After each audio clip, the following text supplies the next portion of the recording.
Hello and welcome to the Kopala TV main news. We get straight into the headlines. Calm returns to Kalulushi district. Political violence in Chilubi district ahead of a crucial poll worries UPND and NDC. And Ambassador Dorothy Nachilongo calls for peaceful campaigns in tightly contested Chilubi poll. Finally, 3 Chingola families gassed. Join us after this.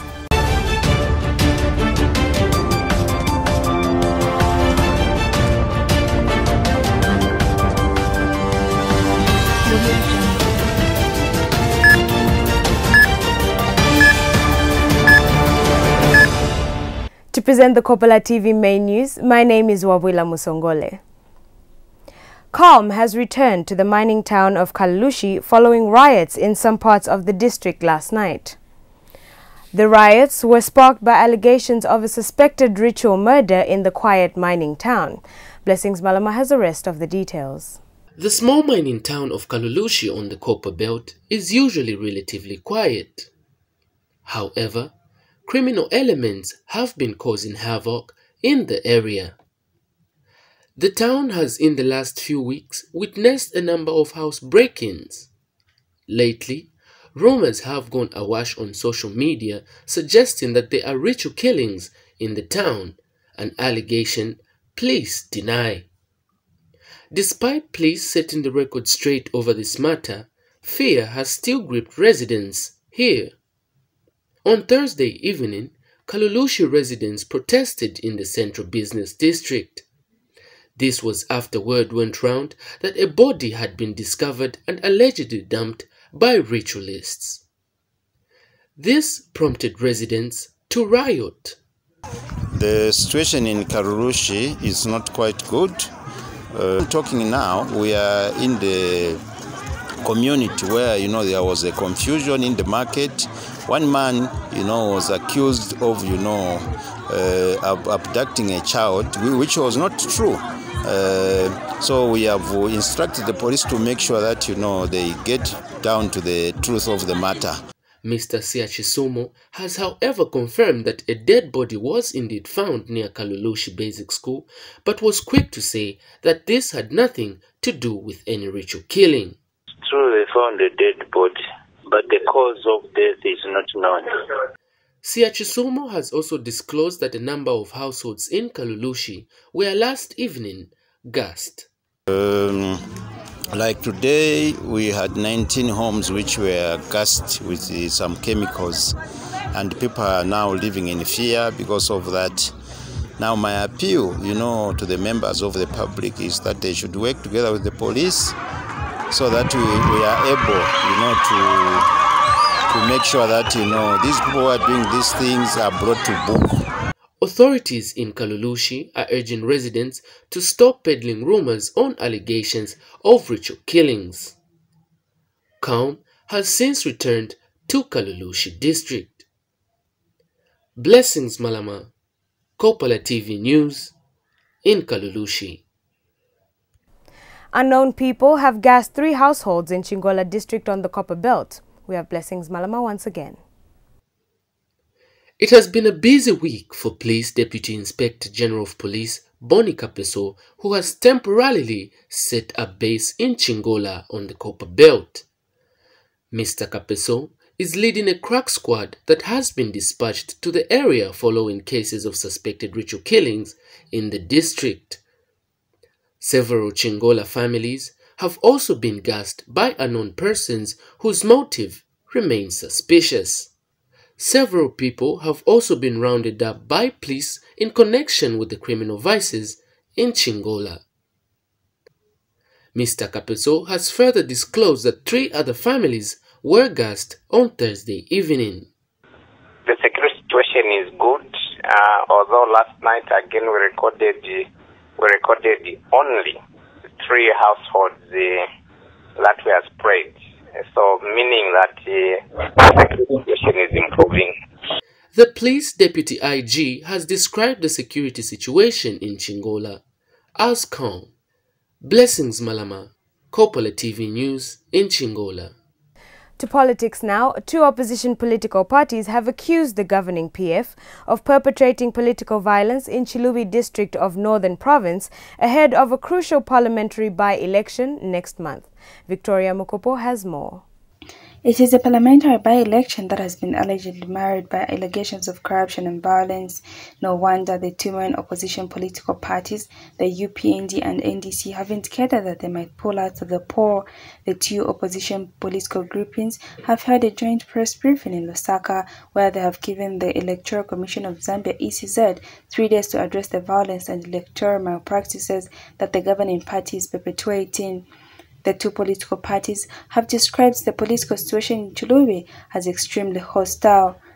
Initial reports further indicate that thugs from Lusaka and the Copper Belt have been dispatched to the area by the PF, but the PF through Mombipiri, the party deputy secretary general, insists that they are not responsible for the violence in the area. You know, UPND are liars.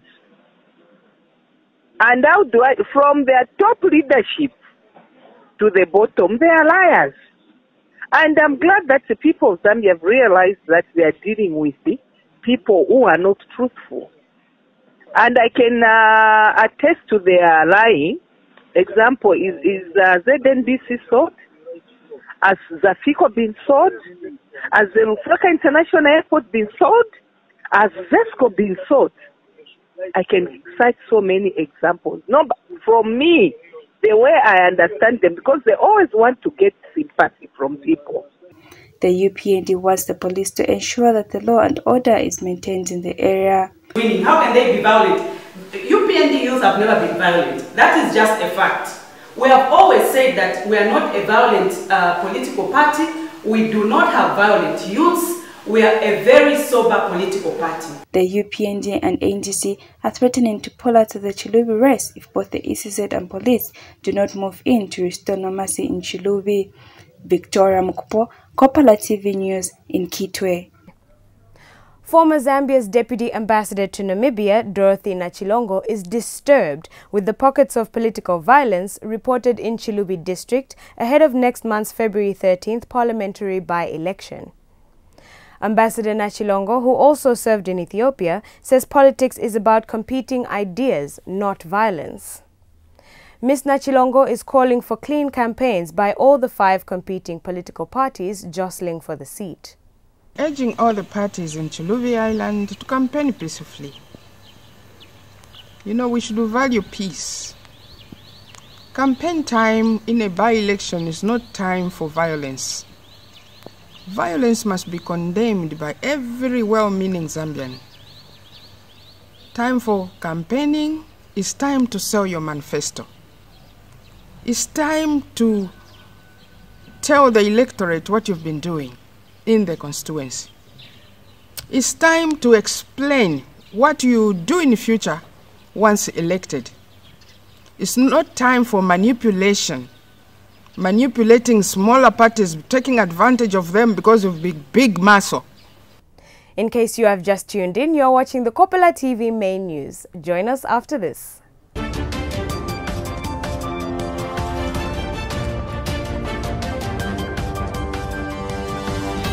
Samaria Limited is a versatile company dedicated to meeting every need any of our customers may have. With us, you're guaranteed to have a pleasant and easy shopping experience with the best returns for your money's worth. We guarantee the best customer service in addition to the finest quality beverages at affordable prices.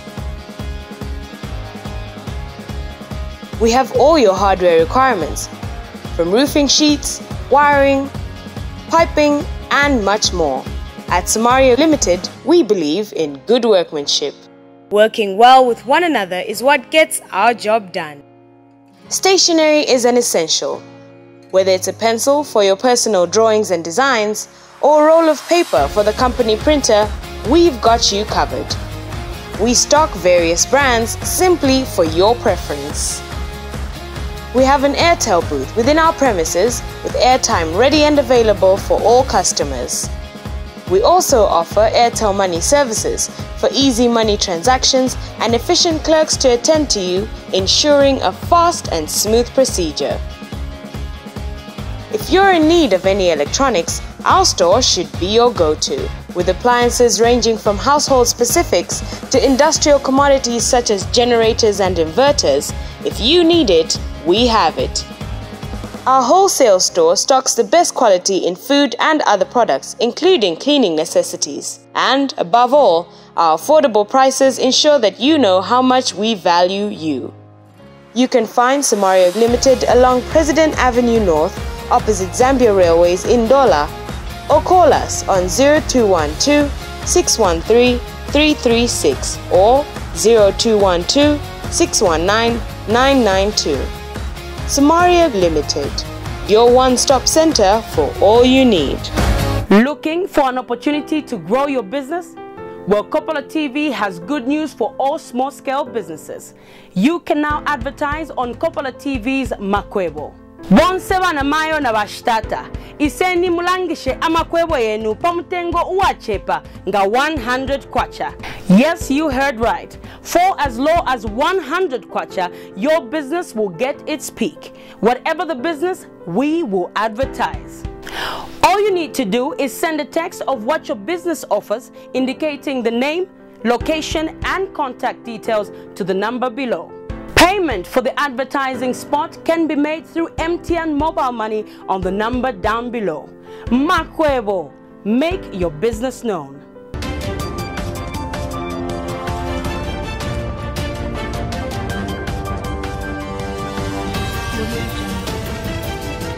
Welcome back. Electricity consumers in Kitwe say the new power tariffs announced by the Energy Regulations Board, ERB, last month have negatively affected their business. Diana Kopala has the rest of the details in the following report. In December last year, the Energy Regulation Board announced a controversial decision to adjust upwards electricity tariffs. On December 26th, Energy Regulation Board ERB Board Chairperson Raymond Impundu said power tariffs for both domestic and commercial consumers had been increased by 200%. The increase in fuel prices came amid this public outcry. 4 weeks after the power hike, consumers are already complaining. It's got a drastic impact on the household. You budget for power, then you get whatever power you have. It can't even sustain you up to the end of the month. When you go to buy some more power, you still don't get enough power. So really, it's got a negative impact on us as households. We really hope they will reconsider their current decision and try to see if they can see how they will manage their situation, whatever projects they have, because that was the response I got from the head office. I went there, I saw their human resources. I was told, no, we have a lot of projects, but should we fund those projects? Because at the end of the day, those projects will still give them more money, they'll still give them profits. I think they should see how they will fund those projects and leave the general public out of it. Electricity consumers have an appeal to ERB. They want ERB to consider revising downwards the energy charges. Tariffs which have come up, it's like it's going to kill us.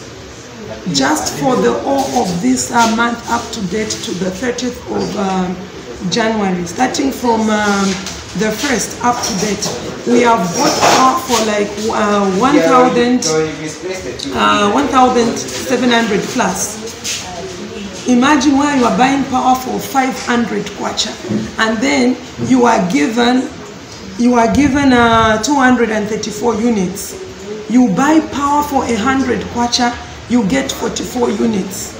They kind of like get to deduct from you from what you are buying from. So here we have, this is power for 100 kwacha. They gave us 45.330 units. How are we going to survive? Yes, we need the power, but they should look into it more critically. Their friends, when they are making increments, they do it gradually, not to just do it boom, like the Big Bang Theory as the earth came up. They should look into this thing. Each and every person needs to make ends living, and we need to make money so that we can see how we are going to push ourselves further. According to ERB, the adjustment in power tariffs would see ZESCO Limited improve its operations. Diana Kopala, Kopala TV News in Kitwe. Kitwe residents have asked government to increase the allocation of Constituency Development Funds, CDF, to councils. The residents say the 840,000 kwacha allocated to all the 5 constituencies in Kitwe is insufficient. Victoria Mukopo once again.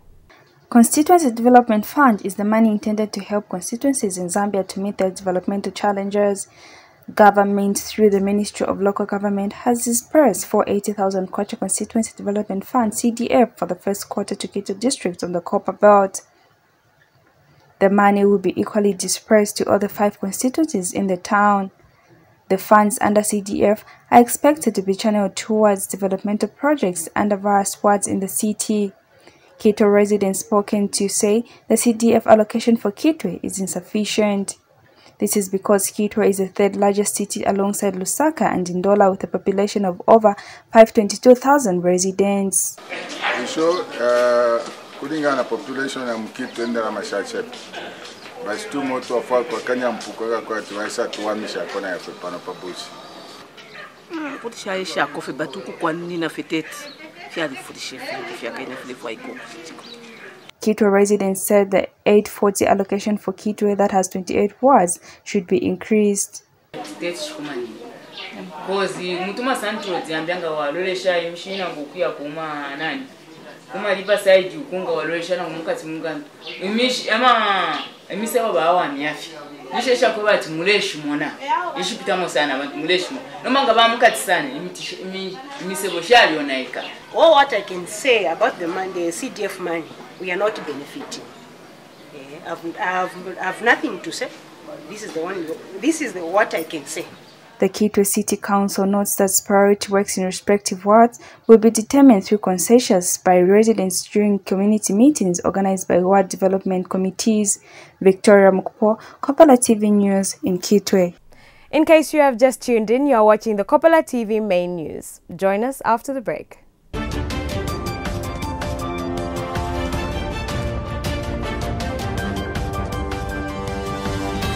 Samaria Limited is a versatile company dedicated to meeting every need any of our customers may have. With us, you're guaranteed to have a pleasant and easy shopping experience with the best returns for your money's worth. We guarantee the best customer service in addition to the finest quality beverages at affordable prices. We have all your hardware requirements, from roofing sheets, wiring, piping, and much more. At Samaria Limited, we believe in good workmanship. Working well with one another is what gets our job done. Stationery is an essential. Whether it's a pencil for your personal drawings and designs, or a roll of paper for the company printer, we've got you covered. We stock various brands simply for your preference. We have an Airtel booth within our premises with airtime ready and available for all customers. We also offer Airtel Money services for easy money transactions and efficient clerks to attend to you, ensuring a fast and smooth procedure. If you're in need of any electronics, our store should be your go-to, with appliances ranging from household specifics to industrial commodities such as generators and inverters. If you need it, we have it. Our wholesale store stocks the best quality in food and other products, including cleaning necessities. And above all, our affordable prices ensure that you know how much we value you. You can find Samaria Limited along President Avenue North, opposite Zambia Railways in Ndola, or call us on 0212 613 336 or 0212 619 992. Samaria Limited, your one-stop center for all you need. Looking for an opportunity to grow your business? Well, Kopala TV has good news for all small-scale businesses. You can now advertise on Kopala TV's Makwebo. Bonseba na mayo na bashtata. Iseni mulangishe amakwebo yenu pamutengo uachepa nga 100 kwacha. Yes, you heard right. For as low as 100 kwacha, your business will get its peak. Whatever the business, we will advertise. All you need to do is send a text of what your business offers, indicating the name, location, and contact details to the number below. Payment for the advertising spot can be made through MTN mobile money on the number down below. Makwebo, make your business known.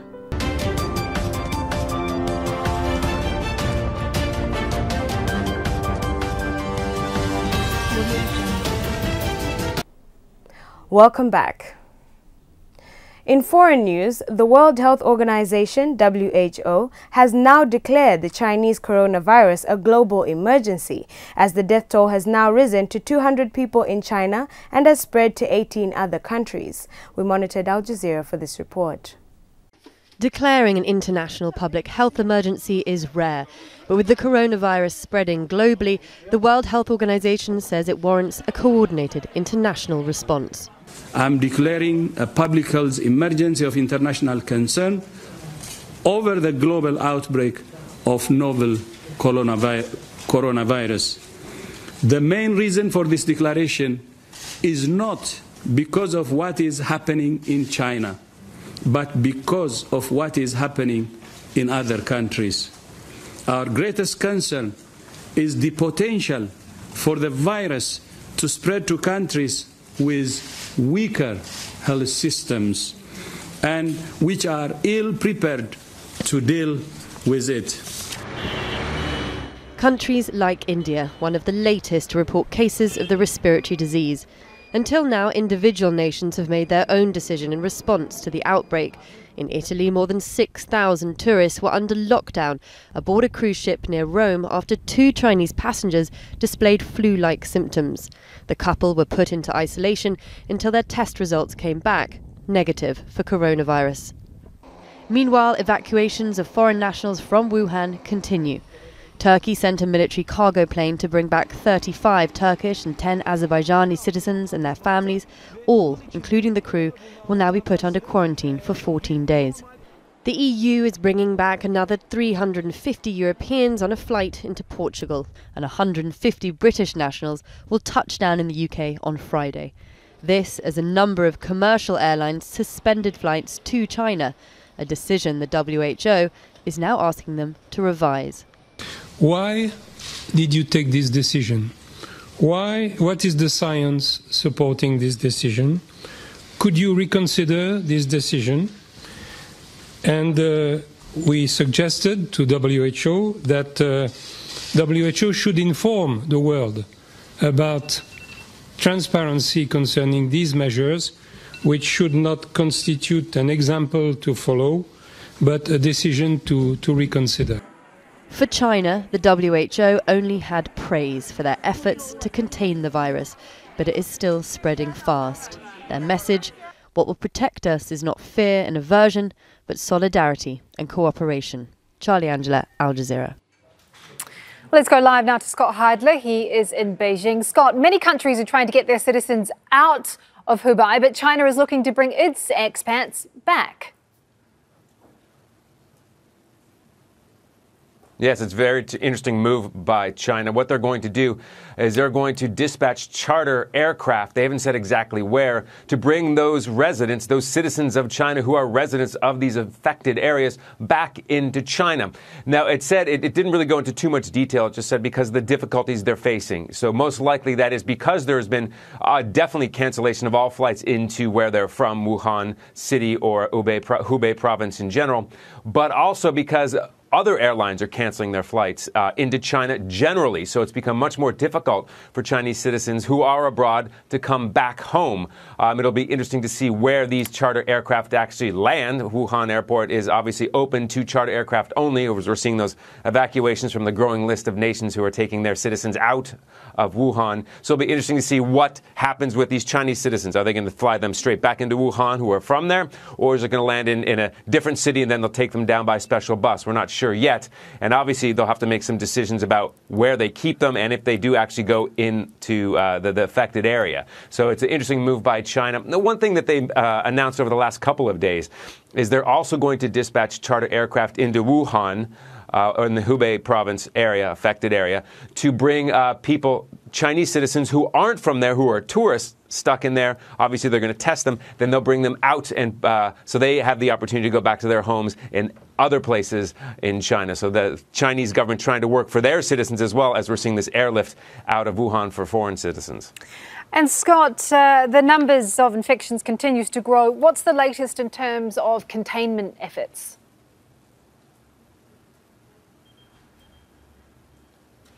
Right now, I couldn't really hear you too well there, Kim. The situation right now with the latest numbers, obviously we're seeing these numbers increase every day. Those who have been affected, infected by this virus, and the death numbers. What we're seeing, as a response from the Chinese government, they are, they're two hospitals that are being built right now in Wuhan to deal with the growing number of patients down there. One is supposed to open in just a few days. On Monday, they're saying that's when it's going to open up. Now, it's very difficult to know, how quickly they're going to be able to start to accept patients. They say that this first hospital is going to have about 1,000 beds. A few days later, maybe at the end of next week, a second hospital, purpose-built hospital around the Wuhan area to take in more patients. There's also a hospital, grounds for a hospital just outside Beijing here that was used back 17 years ago, 2003, during the SARS crisis. That is being rebuilt, if you will, so they can have more beds for specifically the coronavirus infected. So that should be coming in the next couple of weeks, they expect. So right now, that's the Chinese government move to deal with the current situation. We know that there is a shortage of medical supplies down in Wuhan, and that's something the government's trying to deal with. Other supplies, we've been speaking to people in Wuhan, other supplies, food and water, that's okay. Right now, the focus is on those medical supplies. Thank you for that. That's Scott Heidler there live from Beijing. And finally, in foreign news, Palestinian citizens are displeased with President Donald Trump's suggestion for a new Israeli capital. The small town of Abu Dis is the U.S. president's choice for the new capital. However, Palestinian citizens say for them, Jerusalem will always be their metropolis. Al Jazeera once again. Nothing much surprises Imran Warrad anymore. The 62-year-old Palestinian spends a lot of time in his garden trying to enjoy life, but politics constantly intrudes. His hometown is once again in the headlines, and Imran can't make sense of it. With all my respect to Abu Dis, and as a son of Abu Dis, it's not qualified to be the capital, and it doesn't even have qualifications to become a city. It needs a lot of things. First of all, it's surrounded by the wall from many directions. The possibility to expand and to become developed is very difficult. This small town is getting a lot of attention now because of U.S. President Donald Trump's proposed Middle East peace plan, where it was suggested as a potential capital of a Palestinian state. On a nearly empty street, younger residents of Abu Dis gathered, looking for something fun to do. I asked 19-year-old Nader Hanash what he thinks about Mr. Trump's proposal. It's impossible to have Abu Dis as a capital because Jerusalem remains the capital in our hearts. All that they said was ink on paper, and it's not useful, it's worthless. While Abu Dis is close to Jerusalem's old city, residents say it feels further and further away. Israel's separation wall blocks most of the view, but from some vantage points you can still see the Al-Aqsa Mosque compound. The idea of having Abu Dis play a larger and more significant role in Palestinian politics is not a new one. This structure behind me was for a time in the mid-1990s intended to house the Palestinian parliament, but the building was never finished. Many Palestinians felt completing its construction would indicate that Abu Dis had in fact been selected as a future capital of a Palestinian state, something they did not want to happen. And something all the residents we spoke with still don't want to see become a reality. Our capital is Jerusalem, and we don't accept any other option. No matter what they say or what they do, history shows that people's rights will be returned to them. Resolve running deep through a Palestinian town that's not seeking the spotlight, even though it's been thrust into it. Mohammed Jamjoom, Al Jazeera, Abu Dis, in the occupied West Bank. To end the Kopala TV main news, we take a look at the headlines once again. Calm returns to Kalulushi district. Political violence in Chilubi district ahead of a crucial poll worries UPND and NDC.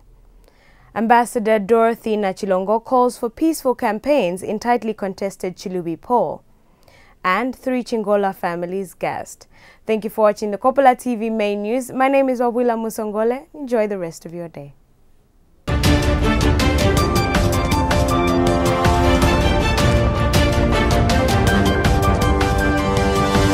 Untitled